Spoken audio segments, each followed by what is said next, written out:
Reaction video. जैसे कि आप सब जानते ही हैं कि आज आपकी, हमारी और हम सबकी डब्बा रानी की एनिवर्सरी है, इसीलिए धड़ाधड़ डब्बा रानी को कल से एनिवर्सरी की बहुत बहुत बहुत सारी ब्लेसिंग्स मिल रही है। तो रिएक्शन शुरू करने से पहले हम भी अपनी साइड से डब्बा को शादी की सालगिरह की बहुत बहुत मुबारकबाद देते हैं। आपकी जोड़ी इसी तरीके से हमेशा सलामत रहे, इसी तरीके से अपनी आलस की दुनिया को मेंटेन करते रहें, क्योंकि ये आलस की दुनिया आपके ऊपर सूट करती है और आप दोनों की जोड़ी ऐसे ही बनी रहे। तो चलिए शुरू करते हैं अब रिएक्शन वीडियो। जनाब का भी स्टोरी पोस्ट हो चुका है अपनी प्यारी और लाडली बहन के एनिवर्सरी पे। ना जाने का दुख कहीं ना कहीं जनाब और मैडम को भी हो रहा होगा, इसीलिए जनाब और मैडम ने इंस्टाग्राम पे अपनी प्यारी प्यारी डब्बा रानी के लिए एक पोस्ट किया है, जिसमें उन्होंने उनको शादी की सालगिरह की बहुत सारी मुबारकबाद दी हैं और साथ साथ ये दुआएं भी दी हैं कि एक भाई की तरफ से आप दोनों को बहुत सारी दुआएं हैं कि आप दोनों के बीच का प्यार ऐसा ही बना रहे। जी हाँ, इस दुआ की तो सबसे ज्यादा जरूरत है, क्योंकि रिश्तों में प्यार मोहब्बत होना सबसे ज्यादा जरूरी होता है। इसके बिना रिश्ते चलते भी नहीं और चलाए जा भी नहीं सकते। तो एक भाई ने अपनी बहन के लिए बहुत ही प्यारी दुआएं भेजी है, लेकिन वहीं पे डेफिनेटली बहन का दिल कहीं ना कहीं दुख तो रहा ही होगा, क्योंकि उनका आधे से ज्यादा परिवार उनकी इस खुशी में शामिल नहीं हो पाया है। हालांकि उनके ससुराल से काफी लोग उनके इस फंक्शन में शामिल हुए होंगे, लेकिन व्लॉग अभी तक आया नहीं है। मैं श्योर हूं कि रात तक व्लॉग आ ही जाएगा, कुछ ग्लिम्स हमें देखने को मिल ही जाएंगे। लोगों के अंदर सबसे ज्यादा एक्साइटमेंट ये है कि इस बार पर्पल नहीं तो फिर क्या। तो बस थोड़ा सा वेट और शाम तक आई थिंक हम लोगों को ड्रेस भी रिवील हो जाएगी कि इस बार डब्बा ने कौन सी ड्रेस पहनी है। लास्ट व्लॉग में डब्बा का पता चला कि टीजा का ब्रीफकेस ही छूट गया है। वाओ, जिसका ब्लेम और जिसका सारा कसूर टीजा के ऊपर डाला जा रहा है। हालांकि ये हमेशा एक गार्जियन की रिस्पॉन्सिबिलिटी होती है, एक बार पूरे लगेज को चेक कर लिया जाए, और जहां पे इनके साथ बड़े उस बच्ची के साथ और लोग भी मौजूद थे, तो सबको एक बार कंफर्म और रीचेक कर लेना चाहिए था। लेकिन सबने उसी के ऊपर बात डाल दी कि इसने अपना सामान नहीं छोड़ा, आगे से ऐसी गलती मत करना, आगे से ऐसा मत करना। सामान छूटने जैसी चीज पहली बात तो है गलती नहीं होती, ये भूल चूक होती है, और ये बड़ों को ध्यान रखना चाहिए था। बच्चों को एक तो आपने बिल्कुल पैम्पर्ड करके रखा हुआ है, उनको घर के 2 BHK के फ्लैट से बाहर की दुनिया आपके और आपके फनी के अलावा उन्हें कुछ पता नहीं है। तो ऐसी छोटी मोटी गलतियां बच्चों की साइड से होनी नॉर्मल है।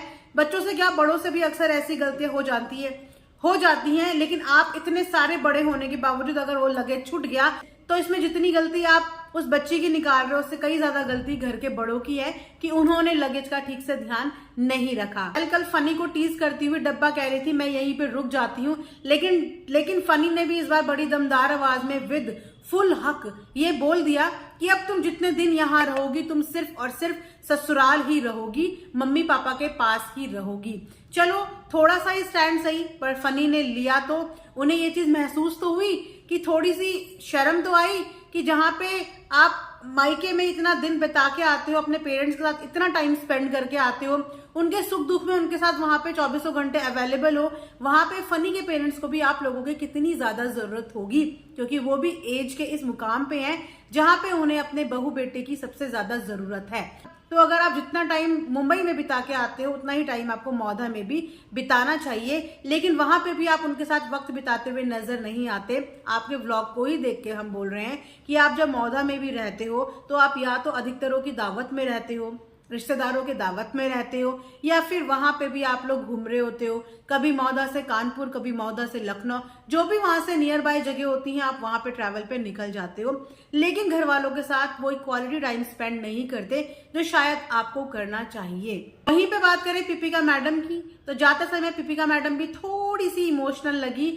इतना सा थोड़ा सा उन्हें लग रहा था कि हाँ अब जा रही है, लेकिन इनके फादर साहब वो काफी इमोशनल नजर आ रहे थे, और उनके फादर साहब के इमोशंस के बाद उनकी अम्मी के एकदम नॉर्मल जेस्चर से जैसे उन्हें कोई फर्क नहीं पड़ता।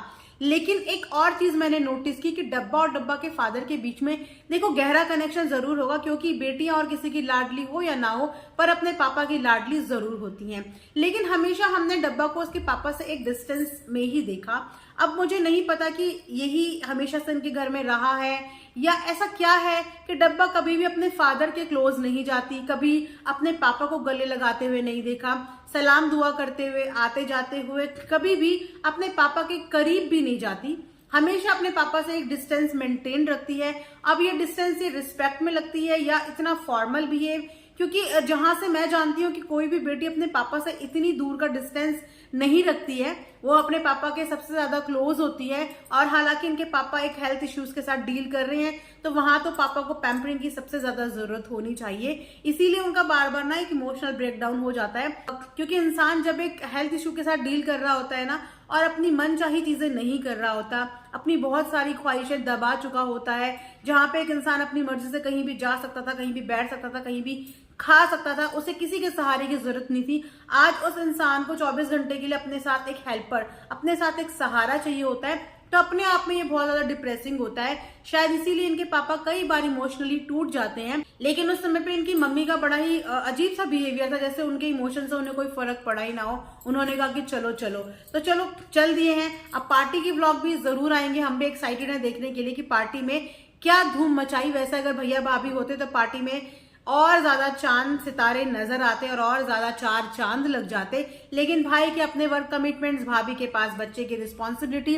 हालांकि बहुत सारे लोग ये कह रहे थे कि भाभी जाना मैनेज कर सकती थी, 1 या 2 दिन के लिए वो मैनेज कर सकती थी, लेकिन भाभी ने भी वो मैनेज नहीं किया, क्योंकि पीछे से अच्छा खासा जनाब के भी फ्रेंड सर्किल है, उनके अड्डे के फ्रेंड्स जो हमेशा उनके लिए 24/7 अवेलेबल रहते हैं।